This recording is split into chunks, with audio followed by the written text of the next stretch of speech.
டிவிகேவை இன்னும் அடிக்க ஆரம்பிக்கல. நான் அடிக்க ஆரம்பிக்கல. ஏன்னா தமிழ்நாடு அரசியல்ல நான் எப்பொழுதுமே என்னுடைய பேச்சை மாத்தி பேசக்கூடிய ஆள் கிடையாது. விஜய் அவர்கள் அரசியலுக்கு வந்த முதல் நாள் நான் சொன்ன அதே கருத்தை தான் இன்னைக்கு சொல்றேன்.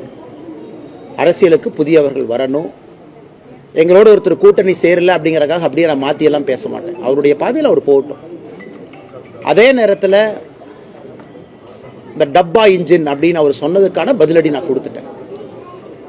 ஆனா இன்னைக்கு டிவிகேவோ திரு விஜய் அவர்களோ இந்த கட்சியில் இருக்கக்கூடிய அல்லு சில்லுகளை வச்சுக்கிட்டு வம்பிழுத்தாருன்னா என்னுடைய பதிலும் மிக கடுமையா இருக்கும். அதே பிலோ த பெல்ட் நான் போவேன், விஜய் மேலேயே நான் போவேன். அது வேண்டாம்.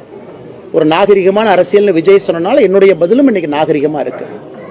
இந்த 2ஆம் கட்ட 3ஆம் கட்ட 4 கட்சி மாறி வந்தவங்க அவங்கெல்லாம் வச்சுக்கிட்டு பிலோ த பெல்ட் போகணும்னு நினைச்சாங்கன்னா அதே விஜய் அவர்களுக்கு, அதே டிவிகேக்கு, அதே பாணியில், அதே பிலோ த பெல்ட்டில் அதை விட சிறப்பாக எனக்கு பதில் சொல்ல தெரியும். வேண்டான்னு நினைக்கிறேன்.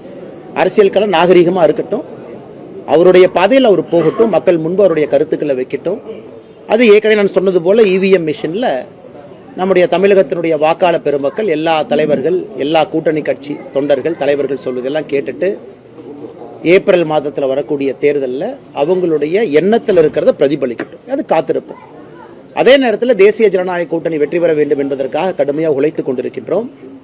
அதனால தான் நீங்கள் சொல்லும் பொழுதே சில பேருக்கு நான் பதில் சொல்ல விரும்பலேன். ஏன்னா செகண்ட் லெவல், தேர்ட் லெவல்னு போக ஆரம்பிச்சு நான் பதில் சொல்ல ஆரம்பிச்சா இதுக்கு எண்டே இல்லை.